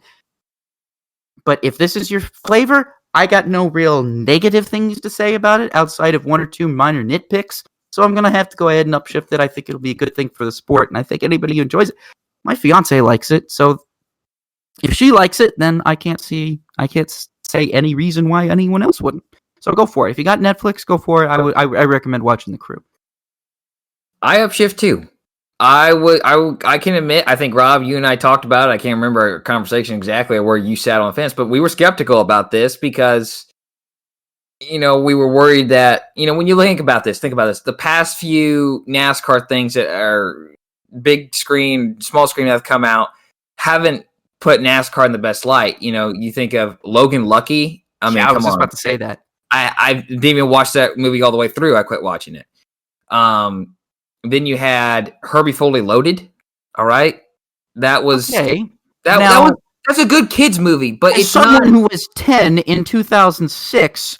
I thought it was cool. As someone who's now 25, it's not as cool as it was. But to a 10-year-old when it came out, it was cool. Yes, but I can understand that when you're trying to get the people like our age, you're trying to get that 25-year-old group. A bunch of 25-year-olds aren't going to go see Herbie Fully Loaded in the theaters unless you're just a huge for Lindsay Lohan. I don't know. And then you had Talladega Nights, which was just like, again, you said a parody, and I think I've watched the entire of The Crew. I watched it all. Holy cow! Yeah, how did you do that? Oh no, I just did. I can't binge watch. I watched it. I can binge watch like no one's business. It's bad. But I liked it. I actually put it somewhere. I won't do any spoilers here, but I actually put it somewhere between Days of Thunder and Talladega Nights. That's kind of like if you were to put benchmarks out, that's where I'd put it. It's like serious like Talladega Nights, but it also has good jokes and funny plot humor and writing like Talladega Nights is what you're kind of getting at. Yeah. There's enough like seriousness and like backstory with Kevin James's character that you feel like it's it's that Days of Thunder deal. But then you have the jokes and the comedy and the antics that are on Talladega Nights level. They're a little bit because again, it's a parody. This isn't a parody; it's a sitcom. It's a sitcom level. They're not parodying NASCAR. They're trying to tell a story about silly characters trying to run a NASCAR team. Exactly. Which isn't so much as a parody; it's a situation comedy. You put these random people who you would never put together in some situation, aka a race team, and comedy plays out. Yeah. Exactly. I liked it a lot. I think it's good. I still think NASCAR needs its own version on a mainstream wide availability Drive to Survive. Yeah, but you're still on Netflix, which most of the country has now over cable. Exactly. So and I feel like the last holdout. I think I still have cable, excuse me. I think this is a really good introduction for people, especially when Netflix has lost so much content, and if you're wanting to stay on Netflix and wanting to keep it, I think this is a good show for you to watch. And I think it's like you said, you'll get a few fans out of this one, I'm sure. And I think Kevin James is a good guy to play the role. Again, skeptical. I was very, very, very pleasantly surprised. So Netflix, thank you for proving me wrong. Thank you for making me and many others look like total idiots on Twitter and in social media and just in general conversation. You proved us wrong. So thank you. I upshift. I hope there is a season 2, and I can't wait to watch it. You mentioned that it being like Drive to Survive, though. But I will say the one positive that Netflix has going for it, and this is why I can't understand Netflix. I don't get it. There's people out there who only have Netflix, and that's it. They don't have any other kind of television. They don't even have an antenna. They don't even have an antenna, and I don't understand how people do that. But there are people out there who will literally watch the entire Netflix library because they're so starved for stuff to binge watch that people who are not Formula One fans will watch Drive to Survive because it's just something new and they've seen the whole rest of the catalog 20 times that they're bored. They want something new. So they watch that and they're like, oh, Formula One is cool. I have a feeling that the same thing will happen here. People will be like, I'm desperate for something to binge watch because half of Netflix library has gone to other places now. Yeah. I got to find... And they'll just watch it. It's like they just put it on. They don't care what it is. Like I've gone to people's houses and I'll be like, so what are you watching? And he's like, I don't know. It's just on Netflix. It's a new show. I thought I'd get into it. I was like, are you interested in it? No. Why are you This is how people watch television now. I don't get it. I feel like an old weird fuddy-duddy who just likes to put on one TV show and call it a day. But one thing before I move on, I did want to make note of this. No, not too much spoiler here, but I like the setting. The way they made the setting look, I mean, I thought it was going to go really old school looking and sort of traditional looking, but instead they went with a very modern look, and I like that.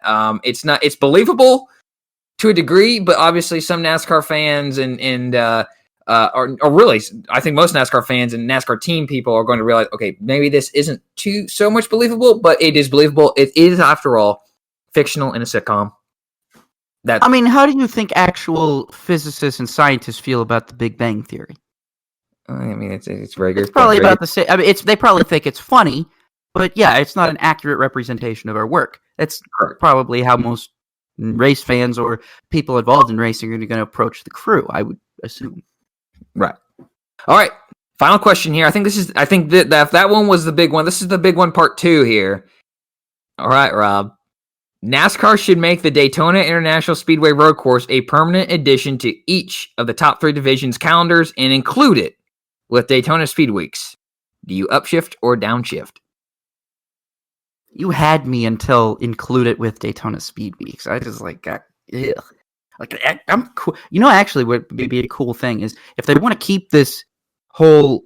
Someone suggested this, and I'm giving this unnamed person, they know who they are if they're listening to this, this person credit for this idea. But what they should really do is, if they're hell-bent on keeping the 400 in August, which is stupid, and instead of keeping it and putting it back to July, what they should do is the July 4th should now be a Daytona Road Course, because that way, if it rains, who cares? The racing's just better. And that should be its permanent date. I don't think it should be a part of Speed Weeks, but I do think it at the very least has earned a permanent spot on our schedule. But I would actually prefer to see it in a situation kind of like that, where it fills the slot. It fills a spot in this calendar that maybe there's not many road races or something. I understand that we're going to a road course on July 4th anyway, but I would probably prefer that to be at Daytona, because I would prefer to be at Daytona during July anyway, and especially if they moved it because it rains too much. Well, if you put it on the road course, then rain is the great equalizer. Everybody will want to come. Everybody will want to watch this thing. If it rains, great. That just means better racing, better action, more craziness. More people are going to watch it. That's my honest opinion. So that's why I'm going to upshift. But if I upshift, I want the condition that I can say we could drop the included with Daytona Speed Week, because I think the Clash should go back to being on the oval. I still think that, and I will still think that firmly, because when we start Daytona Speed Week, I want to see 200 miles an hour pack racing. I don't want to see a speed. I don't want to see a road course yet. I just don't want to see that yet. I already saw that the 24 Hours of Daytona. That got me already ready enough. I need to see some 200 mile an hour pack racing. I don't want to see road racing in February. I want to see it in, the January, or at the very least in March, but not in February. I'm going to do a selfish plug, as you have done before, Rob. I might have done this before too. but I mentioned this in my Xfinity series breakdown on frontstretch.com. This needs to happen. The racing at the road course was fantastic, and I want to include it in Daytona Speed Weeks. I agree that the Clash should be on the oval, but the only way it's Daytona Speed Weeks anymore is if you stretch it all the way back to January, and then you include all the stuff going on at Volusia and New Smyrna. Now it's Daytona Speed Weeks, but Daytona Speed Weeks NASCAR edition was Daytona 5/7 of a week. All right. 6/7 of the week, technically, but it was a week. It was a less than a week. I would love to see this thing. I wouldn't even mind, blow everyone's mind here. Won't ever happen, but I wouldn't even mind opening the season on the road course and then going to Daytona if that was necessary. But I do like the idea of running the Daytona 500, staying in Daytona, and running the road course the following weekend. I really do. The racing was really good. I know everyone's fear would be, hey, what about there being now 7 road courses on the schedule instead of 6? We already have 6. I say put Indy back on the oval. Please. Yes, please. I don't think that's We're permanent. begging you. I don't think that will be a permanent long thing. I think drivers and teams will have something to say about that. But the best case scenario is that IMS announces that in 2022 the Brickyard is going back to the oval and the Freedom 100 is returning. They do that. I don't even care if Formula One doesn't come back for another 3, 4, 5, 6 years. I don't care. You put those 2 races back on their proper times on the ovals. I don't care. I don't care. Roger Penske, I don't care. That's all I'm asking. Yeah, I agree with that too. But I really like the idea. I mentioned in the article, I said this needs to happen. The racing is too good. And I know the big question I mentioned there, and I'll mention it here. Where do you take the date from? I'm going to go crazy. Rob. And I'm probably on an island by myself on this one. Take the date away from the Busch Clash. The Busch Clash is not the Clash. It's supposed to be a 20-lap sprint race on the oval, but now it's a TV filler. It's all about time. It's all about selling. It's almost a truck race. It's almost an ARCA race. He's looking at me so creepy. But yes, take the date away from the Busch Clash, and then when you renegotiate the broadcast contract for 25, then you can get the Busch Clash back. I know. I just said the craziest thing I think I've probably ever said here. And I love that Rob is so mad at me right now. You broke my heart, bro. I just said I wanted the Busch Clash. Okay, the Busch Clash starts, gets my whole. It excites me. It gets me all excited. I know. I understand. But the Busch Clash has been the Busch Clash for 15 years. All right, 15 years. 2012. 2012. When was the last time it was 20 laps? Okay. When was the last time we were talking about quality of racing? And I was not quality of racing. I'm talking about it's supposed to be a sprint race. The purpose that it served in 1979 no longer exists. So because there's not anything else to fill for the broadcast because there's not as much practice. Now they've made it a 70-lap exhibition race. It basically practice for 20 some odd lucky drivers and teams who get to use it as a test session instead of, hey, we're going to go balls to the wall, 20 laps out, winner takes all, no pit stops, no stage breaks. We're going to race. It's not that anymore. It's now basically an ARCA race. Move it to the road course. You don't even have to have it at 70 laps on the road course. Put it at 35. Like 5. Okay, put it at 55. Make it a little longer than an Xfinity race there. And call it a day. And then when you renegotiate the broadcast contract, because we don't know if it's going to be on TV in 25, but the broadcast contract, then you can get the Busch Clash back, and we have 39 events. You know, that would be that, because obviously the Cup date they're locked in. He's already said that, but I think the Truck Series and Xfinity schedules are a little bit more flexible, where they could maybe say, hey, we can throw a 34th Xfinity race in, we can throw a 23rd truck race in. There's probably going to be 23 truck races until Tony ripped up the Eldora contract. But you know, my point is, I like the road course racing. I think it should be a part of Speed Weeks. Should probably end Speed Weeks. Because I do really honestly like the concept of Daytona 500 opening up the season and then we staying down there for another week and going road course racing.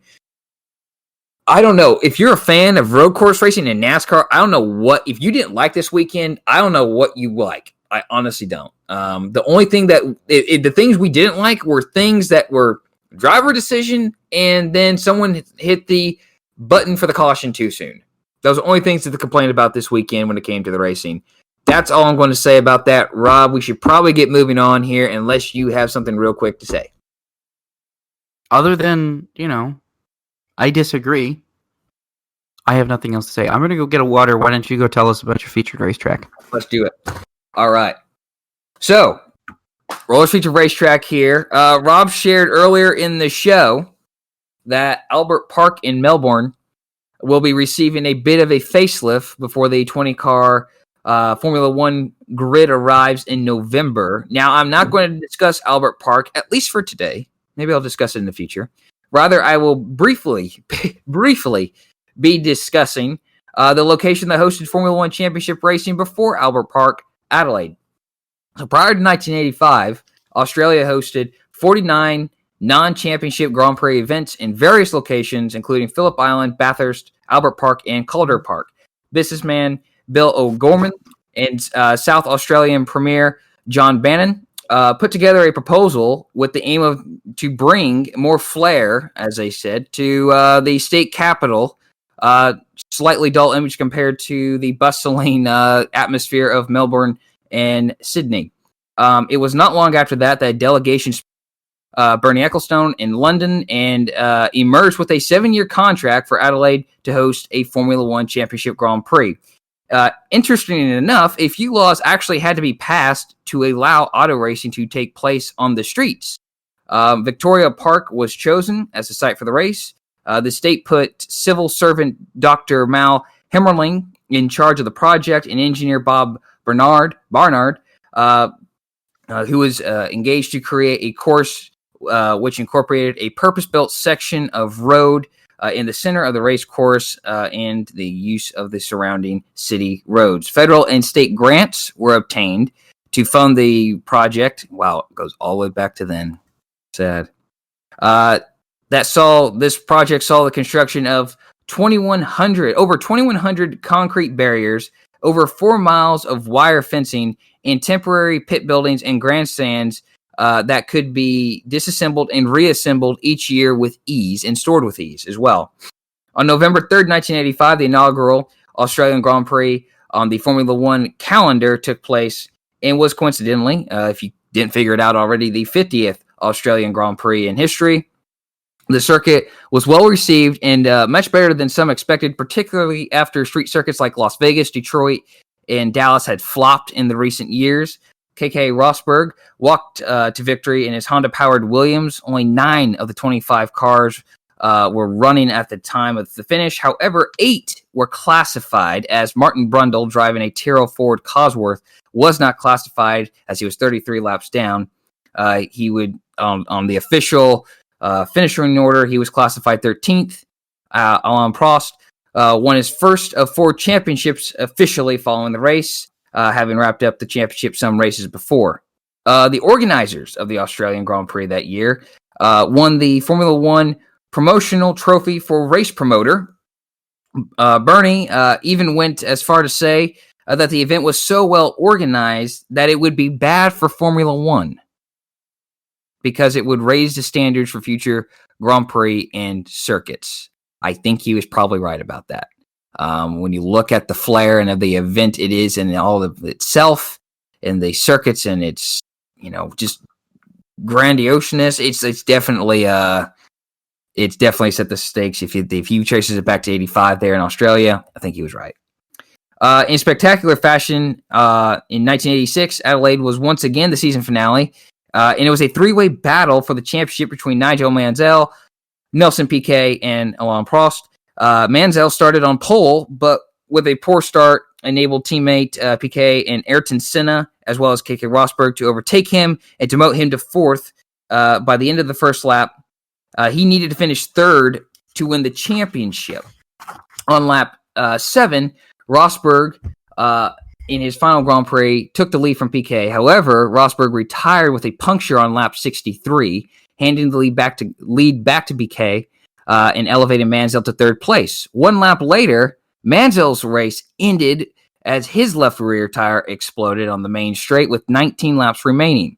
The title was then between Piquet and Prost, with Prost needing to finish ahead of Piquet to successfully defend his title. Following the tire failures of Rosberg and Mansell, the Williams team called Piquet in for a precautionary tire change, leaving him 15 seconds behind. He made a late charge to close the gap to just over 4 seconds, but Prost took the victory to win his second title and go the first to go back-to-back world champion since Jack Brabham did in 1959 and 1960. That one I had to double check. I'm like, really? There wasn't a double back-to-back world champion for that long? But yeah, there was. Another memorable moment occurred in 1991 when Ayrton Senna won Formula One's shortest ever race after torrential downpours. I won't go into details because I'm going to do something special later this year before the 2021 Australian Grand Prix and probably before. I won't say what it is or describe it here, but I will be doing something special multiple times probably. We'll have to see about that. But I wanted to share this note. The 1991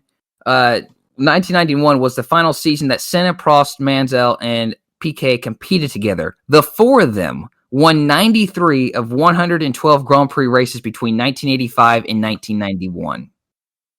That's a lot. That's a very. I'm not going to do the percentage here. I didn't do the percentage. That's a pretty staggering amount of races. In 1993, Ayrton Senna scored his 41st and final career Formula One Grand Prix victory in the Australian Grand Prix on November 7th, before he tragically lost his life on May 1st in 1994 in Imola. Senna bested longtime rival and 1993 world champion Alain Prost one final time in what was the final race they competed in together. Prost Williams teammate Damon Hill finished third. Jean Alesi, Gerard Berger, and in Ferraris, they finished fourth and fifth, and Martin Brundle's Ligier rounded out the points finishers. They only top six earned points back then. The race was shortened from 81 laps to 79 due to two false starts. Riccardo Patrese retired from the Grand Prix racing following this race with a then record of 256 career Grand Prix starts, a record that has since been bested by 8 drivers, with Kimi Räikkönen currently sitting at 329 and counting. He leads that. A few other notes from the 1993 Australian Grand Prix were the last without refueling until the 2010 season. Last victory and pole from McLaren until 1997. Final podium for Senna. He did not make it on the podium in his first 2 races of the 94 season. The last race for electronic driver aids, including fully automatic gearboxes, traction control, launch control, ABS, and active suspension, which were all banned for 1994 until the former 3 aids were made legal and reintroduced by the FIA in 2001 Spanish Grand Prix, and then rebanned again in 2008 for that season. Formula One competed at Adelaide 11 times before the Australian Grand Prix relocated to Melbourne in the 1996 season. In the final race, Damon Hill drove his Williams FW17 to victory in what was his 13th of 22 career wins. And as of this recording of this podcast, on February 22nd, 23rd, 2021, it's the last time a Formula One race winner lapped the entire field. And Hill did it twice that day in November, so he was 2 laps ahead of everybody. The race also saw an estimated 205 to 210,000 spectators, an F1 record at the time, and it would stand until the 2000 United States Grand Prix at Indianapolis, which drew 250,000 plus. So that's it for Adelaide today. There's plenty more to talk about for Formula One, let alone the supercars history that came afterward, which I didn't touch today. And of course, remember to mark your calendars, as I will have a special, which will probably be, again, I'll probably do this before this race, but just throwing it out there. November 15th is when I will discuss the 91 race in detail, and you'll finally figure out what's going on then. Before then. Yeah. RacingCircus.info, Sky History Channel, and Racing Reference helped with today's Rollers featured racetrack. So that's it for that little piece. Again, just very brief. There's a lot more to discuss around that track just in general. Rob, anything you want to add before we get into what's in the windshield? I don't really think I have anything to add. I'm ready to go look ahead at what's on this weekend. All right, so we're just over a month away from the start of the 2021 Formula One World Championship when the season kicks off in Bahrain on March 28th. Formula E begins its 2020-2021 and inaugural World Championship season in Saudi Arabia with a pair of races on February 26th and 27th. That's this weekend. Finally. By the way, those races are going to be on CBS Sports Network instead of FS1 or 2 now. Forgot to mention, don't forget that the Formula E rights changed hands over the offseason. Good point. Thanks for that plug. The 2021 NTT IndyCar Series is inching closer, but not soon enough for most, including us too. We're ready for IndyCar to get on track. It will begin on April 18th, about a month later than usual, at Barber Motorsports Park in Alabama. This weekend, the NASCAR Xfinity Series races at Homestead Miami Speedway on Saturday, February 27th, and then the Cup Series races on Sunday, February 28th. Remember, the Camping World Truck Series no longer races at Homestead this season after the schedule shakeup with Auto Club being dropped and its race being relocated to Daytona Road Course this past weekend. So, hey, thanks for listening. We hope you enjoyed today's show. We went a little bit longer than we wanted to today, but we had a couple rants and long points to make. We both did. We've still gone shorter than last week's show. We did go shorter than last week's show. We're going in the right direction. So thanks for tuning in. Whether you're listening to this on one of the podcast networks or if you're listening to this on YouTube, thank you for tuning in. Let us know how we're doing. Leave comments. Tweet at us. Our socials are for Twitter, Instagram, and Facebook are all at Rob and Roller. ROBANDROLLER. Rob's Twitter. The easiest way to get a hold of us is going to be on Twitter. Rob is at RPEETERS33. That's Rob Peters 33. I am at Roller_01. ROLLER_01. Let us know on the socials how we're doing, on the comment sections. We love your feedback, and also if you have anything to play along with on the upshift, downshift, the feature paint schemes, or you have suggestions, let us know. And so enjoy your week. Wear your masks. Continue to remain safe. Do your part. Seem to be trending in the right direction again. For this episode, all right. For Rob Peters, I'm Josh Roller, and this was the Racing with Rob and Roller podcast. Have a great weekend, everybody. We'll see you next week.